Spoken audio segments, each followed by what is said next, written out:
Bienvenidos a Historias de la Biblia, un espacio donde las escrituras se convierten en relato y las palabras antiguas vuelven a ser contadas, una historia a la vez. En el episodio anterior, fuimos testigos de la desobediencia de Adán y Eva, del quiebre del Edén y de la primera sangre derramada sobre la tierra con la historia de Caín y Abel. Hoy continuamos en el libro del Génesis para adentrarnos en un tiempo en que la humanidad comenzó a multiplicarse, generaciones enteras que poblaron la tierra, hasta llegar a un hombre que caminó con Dios, Noé. En este episodio veremos el origen del arca, el llamado divino en medio de un mundo corrompido, y el comienzo de una historia que cambiaría el destino de la humanidad.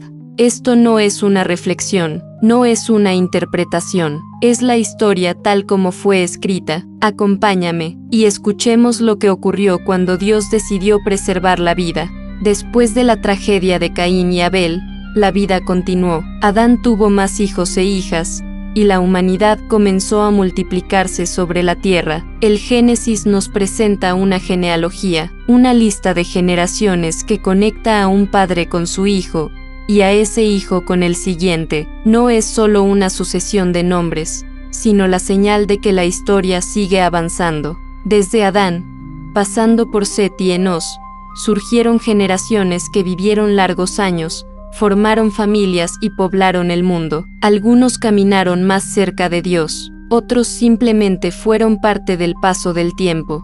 A medida que la humanidad se multiplicaba, también lo hacía la corrupción. La maldad del hombre creció en la tierra, y los pensamientos de su corazón se inclinaban continuamente hacia el mal. La violencia llenó el mundo. Lo que comenzó en el Edén ahora se había extendido a toda generación, y Dios, al ver la condición del hombre, se entristeció profundamente. Pero en medio de una tierra corrompida, hubo uno que halló gracia ante sus ojos: Noé. Entonces Dios decidió poner fin a aquella generación. Dios le reveló a Noé lo que iba a suceder.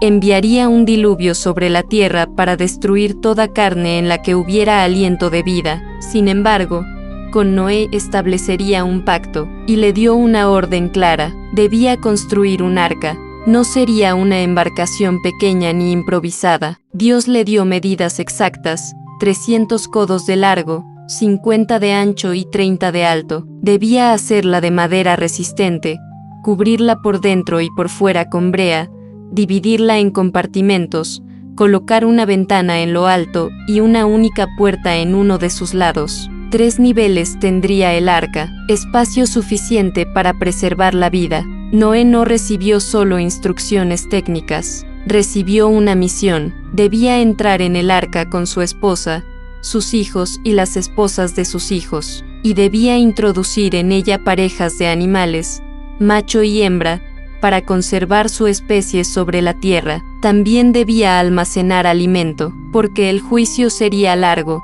En medio de un mundo que ignoraba a Dios, Noé comenzó a construir, martillo tras martillo, madera sobre madera. No había lluvia aún. No había señales visibles del desastre que vendría, solo la palabra de Dios y la obediencia de un hombre. Durante años trabajó en silencio, levantando aquella estructura gigantesca bajo el cielo abierto. Mientras otros seguían con su vida cotidiana, Noé preparaba salvación, y la Escritura lo resume con una frase sencilla pero poderosa: Noé hizo conforme a todo lo que Dios le mandó. Así comenzó la historia del arca, no con lluvia, sino con obediencia. Cuando el arca estuvo terminada y Noé había reunido a su familia y a los animales según la orden de Dios, llegó el momento del juicio. Dios le dijo a Noé: entra en el arca, porque he decidido traer un diluvio sobre la tierra para destruir toda carne en la que haya aliento de vida.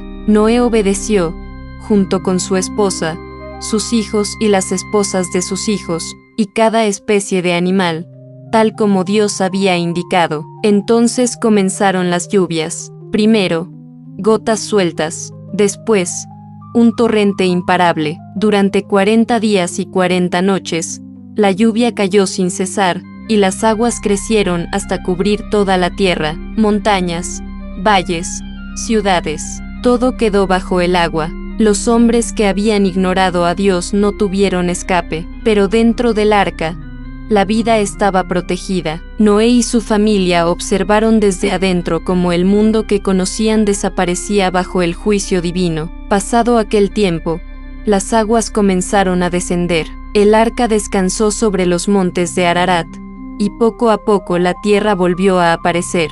Noé soltó un cuervo que voló de un lado a otro, y luego una paloma, que regresó sin encontrar tierra seca. Al volver a enviarla unos días después, la paloma regresó con una ramita de olivo, señal de que la tierra estaba emergiendo y la vida podía continuar. Finalmente, cuando las aguas se retiraron por completo, Dios habló a Noé: «Sal del arca, tú y toda tu familia, y con los animales, poblarán de nuevo la tierra». Noé obedeció, y al pisar la tierra seca, ofreció un sacrificio de acción de gracias. Dios hizo un pacto con él: jamás volvería a destruir la tierra con un diluvio. Como señal, puso el arco iris en el cielo, un recordatorio eterno de su promesa, de que la vida y la misericordia siempre pueden renacer, incluso después del juicio más grande. El diluvio fue más que agua y destrucción, fue un reinicio de la humanidad, una oportunidad de volver a caminar en obediencia y fe.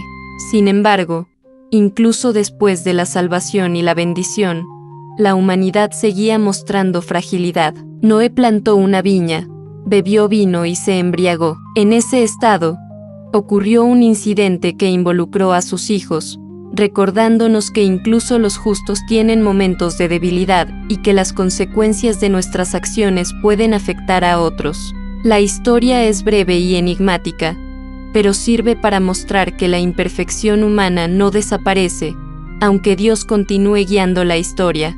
Después del diluvio, los hijos de Noé comenzaron a multiplicarse y poblar la tierra. Cada familia se extendió por diferentes regiones, formando pueblos y naciones. La Biblia enumera a los descendientes para mostrar cómo se dispersó la humanidad, pero más allá de los nombres, el mensaje es claro: la vida continuó.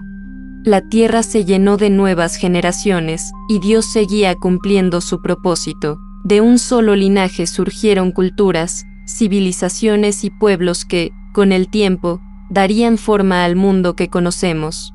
Así, después del juicio y del diluvio, la tierra volvió a llenarse de vida. Naciones surgieron, ciudades se levantaron y la humanidad comenzó de nuevo, pero con el mismo corazón frágil. Dios había cumplido su promesa. El arco iris seguía en el cielo como señal de pacto, y la historia avanzaba, generación tras generación. Pero muy pronto, los hombres volverían a mirar al cielo, no para obedecer a Dios, sino para desafiarlo. En el próximo episodio, conoceremos la historia de una ciudad y una torre, un intento humano de alcanzar el cielo por sus propias fuerzas, y el momento en que Dios intervino cambiando el rumbo de la humanidad.